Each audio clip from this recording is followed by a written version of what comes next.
I just thought I'd log on a little earlier, as you mentioned last week that you started a little earlier. I'm like, oh, let me check. Yeah, well, I started the call. I think I opened this up at 5:45. I was on a call with Rami this morning at 3:30 a.m. Nice. Yeah, I think he's in where he is. Dubai. I think he's in Dubai Prague? right now, maybe. Um, No, he's he in was given Prague a at the other meeting, right? Prague. That's it, Prague. I knew it was somewhere over there, and he did that call on using iPhone for LiDAR data and the accuracy of it, because he's been doing that now since 2019 every year. So, morning, Chad. Morning. So, How's it going? it's going. Just getting here. I was telling Peter that I was on a call with Rami this morning at 3:30.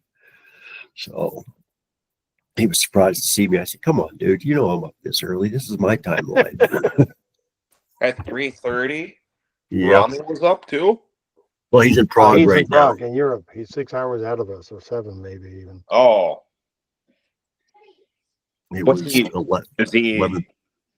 doing? He said, What's he doing there? so he was he's giving in a a talk show. at 3D ISE. Oh, that's right. Yeah. He's So gonna speak. Okay. so I jumped on that this morning and had a nice conversation with Eileen Ball for a little bit before it all started. You know her from LinkedIn. Yeah. Yeah. So shout out to her. She was in Prague also. Morning, Al. Morning. Who'd you have a conversation with? Eileen Ball. She's heavily into the marketing space for Yeah, she does geospatial. specific marketing for surveyors and drone pilots. And Yeah, the whole geodesy thing. I looked Morning, at a Jeff. program. It's about $2,000. So I'm like, oof. It is, and Can't do we've it had now. a conversation. Not yet. Maybe someday. But she and I did have a conversation at one point by DMs, and it was good. It was good. I mean, we got down deep down into a problem that I was having, and just gracious enough to help me out with it. And yeah, so but well, almost a full house this morning. Yeah, I'm gonna be in the background for a little bit. I got some stuff I gotta do while we're talking, so I'll be listening but not talking or present. Yeah, so I called you out in so Timmy D posted a video yesterday. I'm a fan of his. Did a really good job of breaking down the Amulet ecosystem as a beginner. You need to watch that out. On it. Listen to what he says, not what I say. Okay. That'll be tough for me to do. I've been doing that for 2 years now. Well, there's a reason. There's a reason. You're gonna okay. When I was running restaurants back in the day, and I'd have apprentices come in and they worked for me for a couple of years, it's like, all right, you got to go. You got to go because there's nothing else that I can teach you. You're not there yet, Al, but I need you to get a different perspective on the same thing that I'm telling you. I think that's a great way to do it. So, thank you. I appreciate that. It's worth a watch. They said if you're in the Amulet system and you've been here a while, I don't think there's going to be any groundbreaking information there. But if you're just getting into the Amulets, it's a great video to watch. As is most of his stuff, because he goes pretty deep into it. So good leadership. Anyway, skills. Thank you. Yeah. So what else we got going on today or since last week?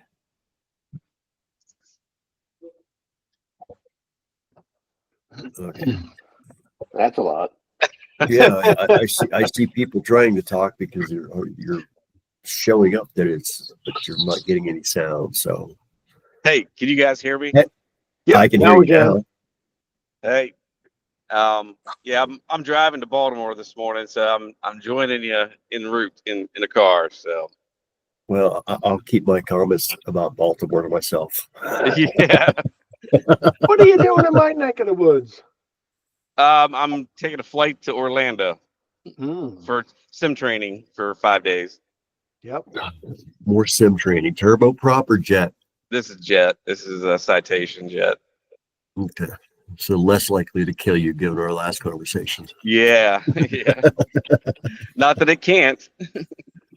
Oh, yeah. You got to respect the machinery. That's right. Oh. That's right.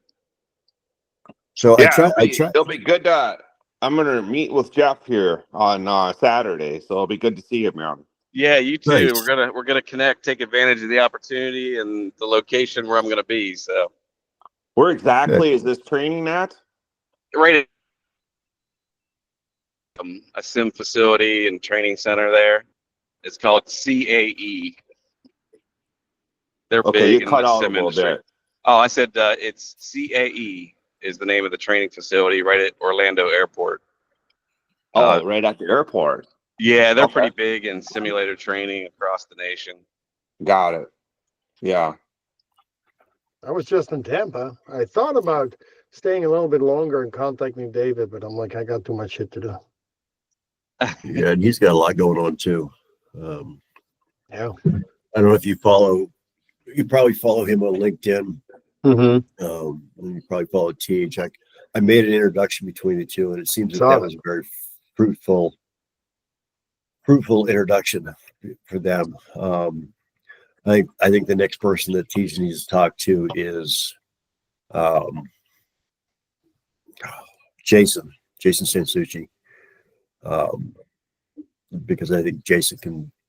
Him and Teach have had conversations on LinkedIn, but I don't think they've ever sat down and talked. So I know that Jason travels a little bit. I know Teach travels a little bit, so maybe they could have a face-to-face at some point or do one of these. But I think it would be fruitful for both of those parties. So He contacted me, DM'd me on LinkedIn, and from one of my posts this week, and talked a little bit, and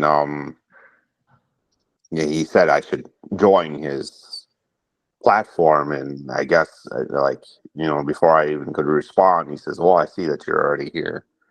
So, all right, good job. yeah, I think most of us are signed up with him. Yeah.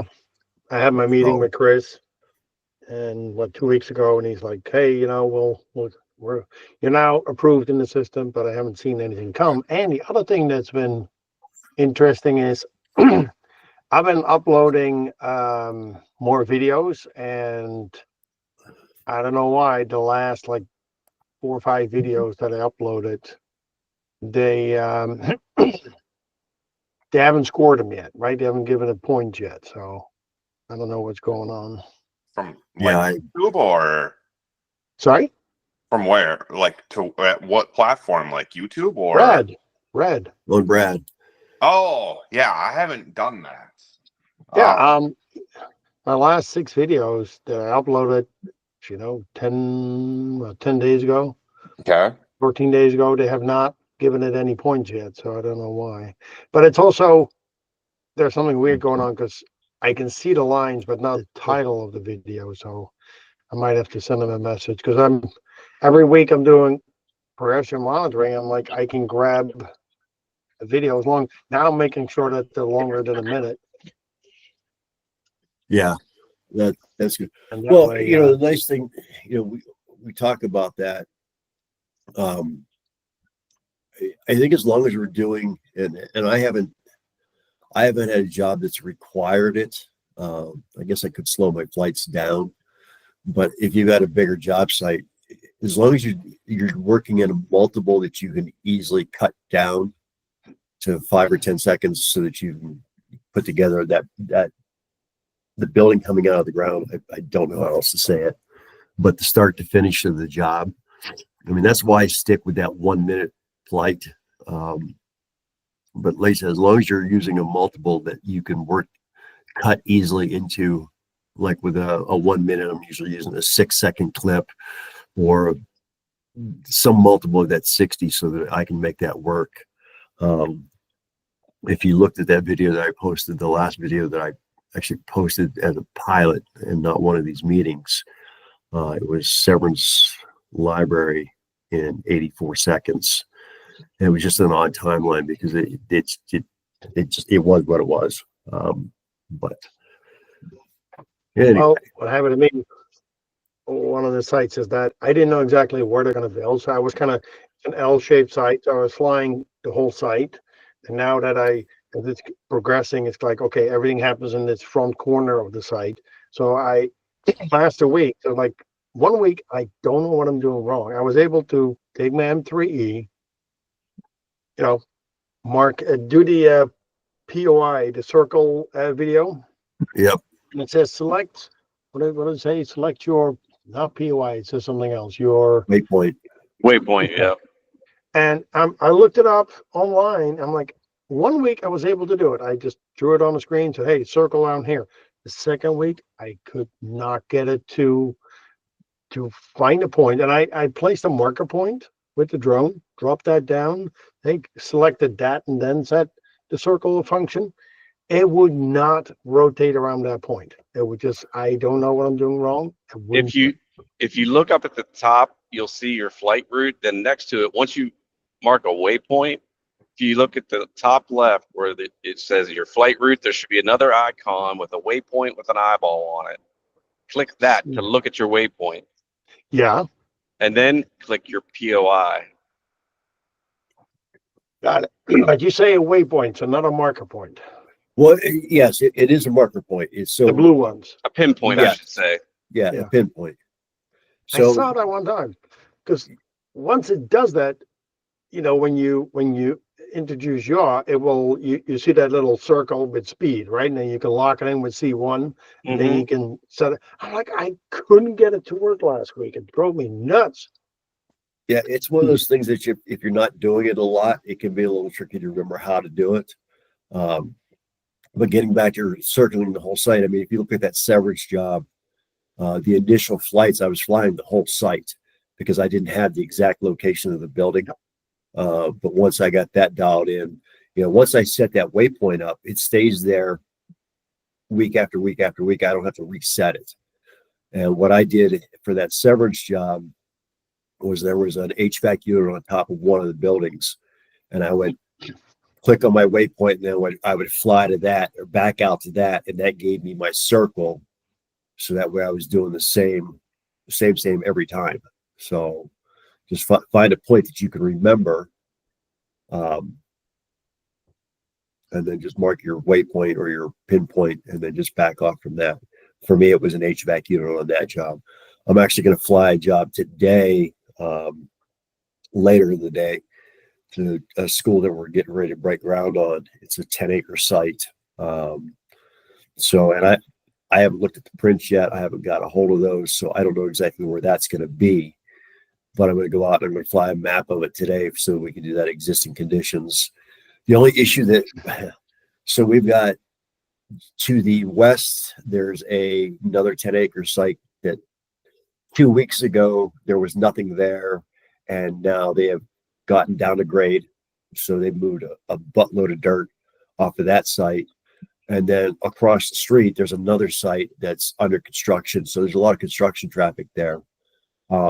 So having this base map established, I think is beneficial, but who are we going to blame for the road damage? Because all three sites are going to be active at the same time.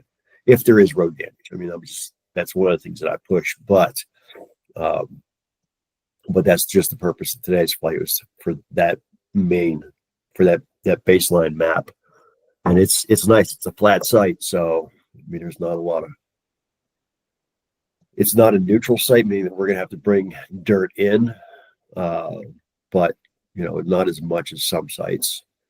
Like on that Holly Hills job, we're going to have to bring a buttload of dirt on, which is a nice transition to what I wanted to talk about today. So I got a phone call from the superintendent on that Holly Hills job on Tuesday, wanting to know if I could use the software to do cut and fill analysis. I was like, yeah, I can do that. However, I have never done what he wanted done. So it was a learning experience for me. So for me to do cut and fill, I've either got a stockpile or I've got a hole. The hole's already there. The stockpile's already there. I can tell you what the volume of dirt came out of that hole. I can tell you how much dirt's in that stockpile. That's what we think of when we're doing cut and fill.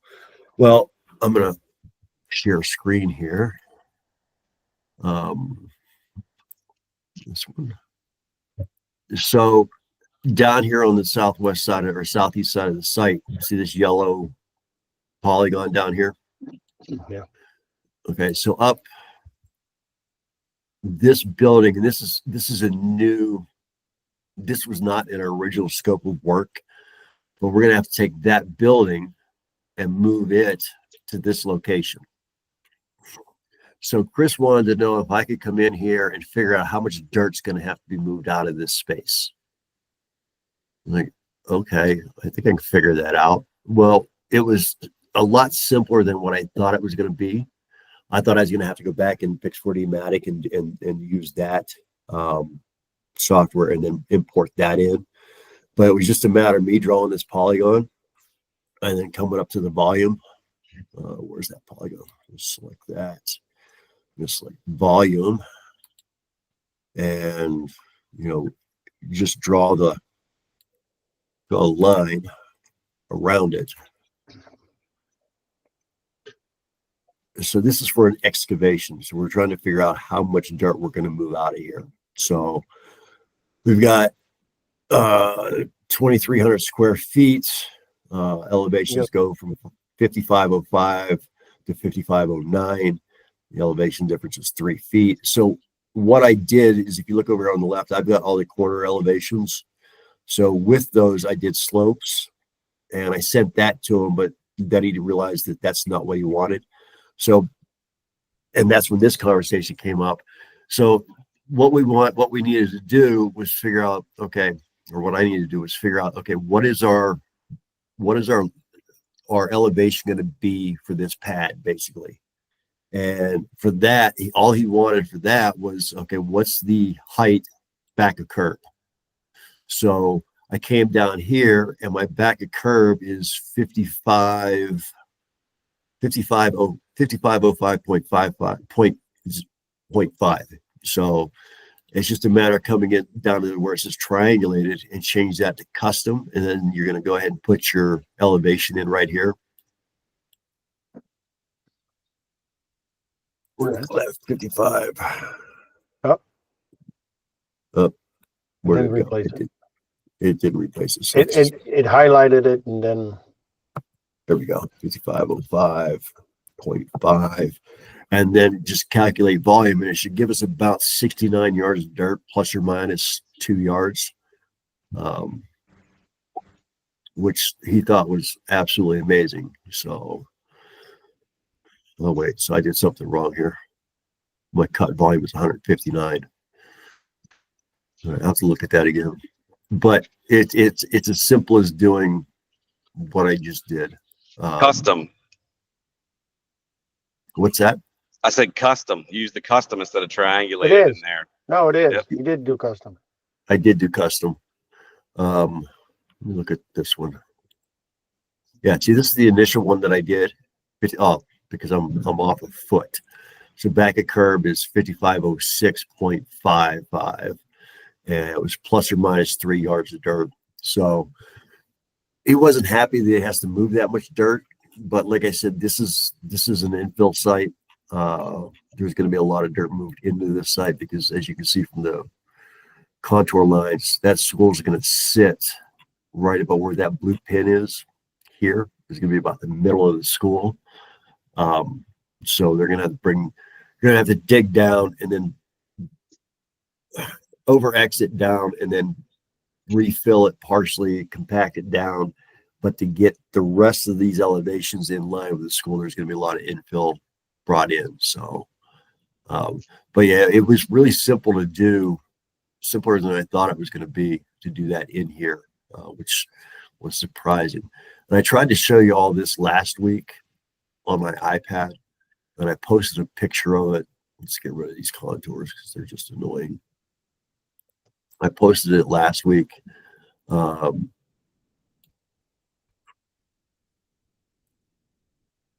So we've got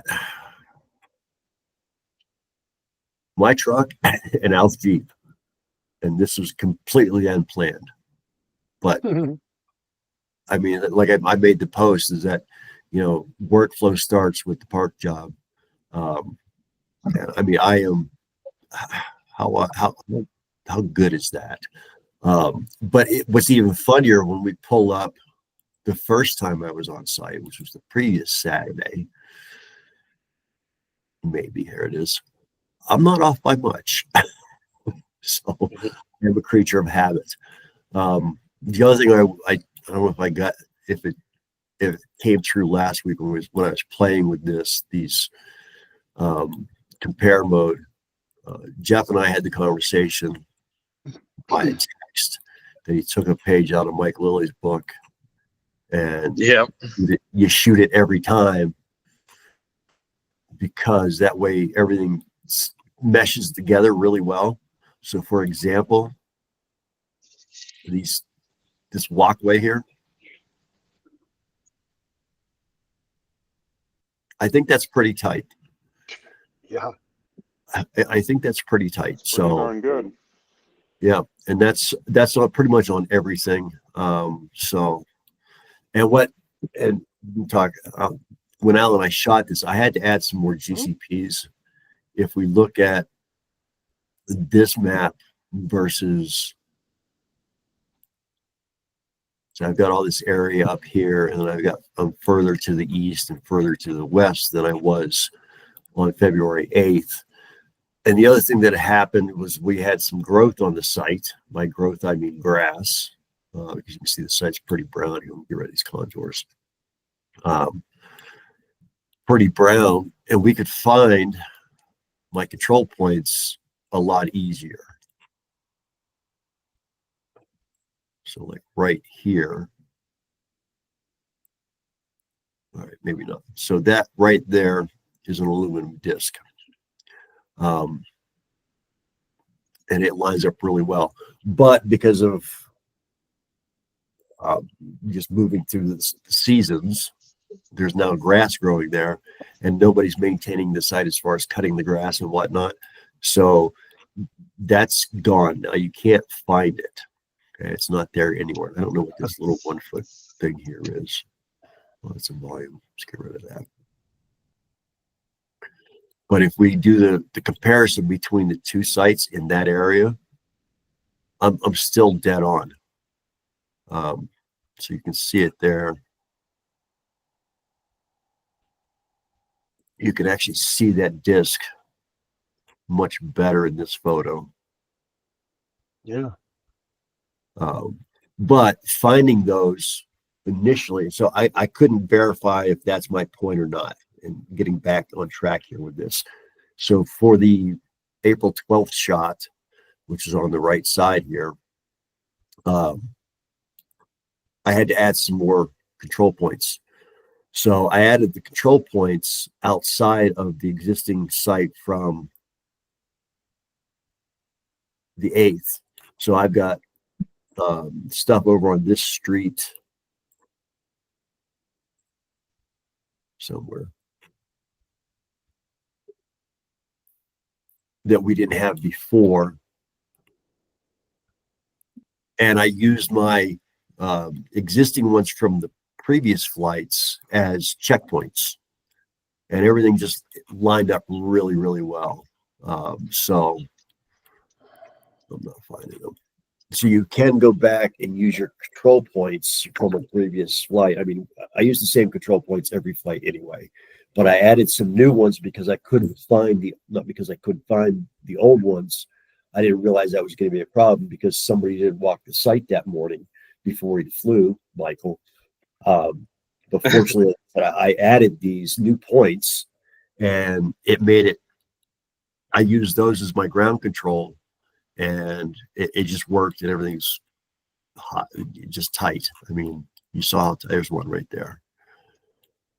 So this is my typical painted ground control. You see a little red dot in the middle. That's a 1-inch circle. This is a 18-inch circle in diameter. And I spray those with red paint because red paint shows up a lot better in overcast or overexposed and underexposed photos. So that's why I use the red. But yeah, I just wanted to show off this nice little map that I've got here. That's my stuff is nice and tight. So, and then you can see over on this side, all the other stuff that I brought in. You know, the water plan, that's going to be up on top. So one of the interesting challenges that I faced was getting these PDFs to line up. So see that nice thick black line there? So that is,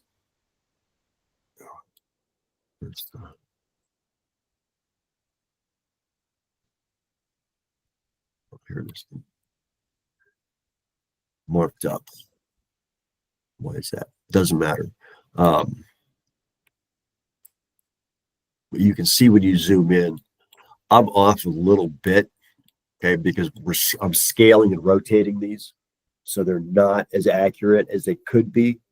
But it's a PDF, and that's just how we got to work within the software. So that's one of the things you got to do. Like I used for this, the ball field up here, because the second one, this one extends into this space. So I had to find something that was in this space that was also in this space on that map. And one of the things that I used was this box here. You can see I'm off a little bit as my reference point. But you'll have that when you'll have that on these big jobs. But you'll run into this when you're working with. So there was actually 4 sheets for the C2. The main sheet was all 3 of these sheets combined, 2.1, 2.2, and 2.3. But the problem was there's more data on the individual sheets than there is on the initial page. So, and one of the things that I learned while putting all these together, because nobody told me this, if we look in here, I'm going to shut off the ortho for this. So, see this triangle right here? Not this one that I'm trying to draw. Get out of that. This triangle right here, that's an actual ground control point that the surveyor shot. So that's from the original Alta survey. So if you see those on your prints, now you know that, hey, that's a ground control point.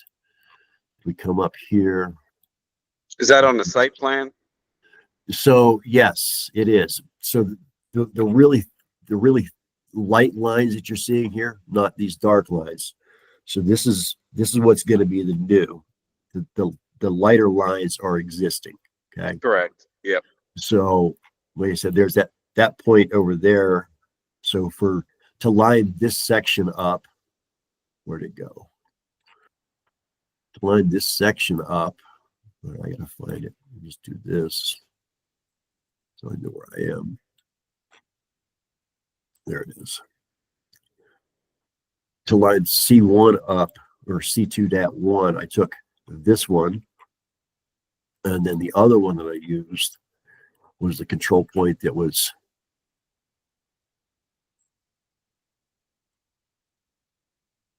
it's not there. Okay, so there's another one just off to the side over here. I don't remember what I used for the second one on this one then, but that's the if we look, so this is the ball field.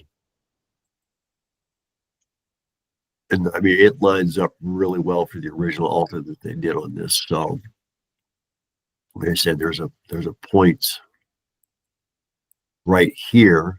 Is that it? Where's that? Yeah, so there's a point right in here. Yeah, you can see the X. That's the shadow from the control point. The point is actually under here.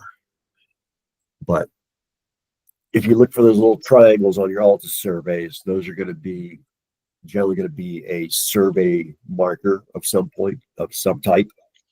And it's just a matter, you may have to dig for it to find it. It could be nothing more than a piece of number 5 rebar that's been jammed into the ground and they had an aluminum cap on it. And over the years, it gets covered up with dirt and whatnot. So, but yeah, so that's that. And I know I'm rambling here. So I apologize. We come down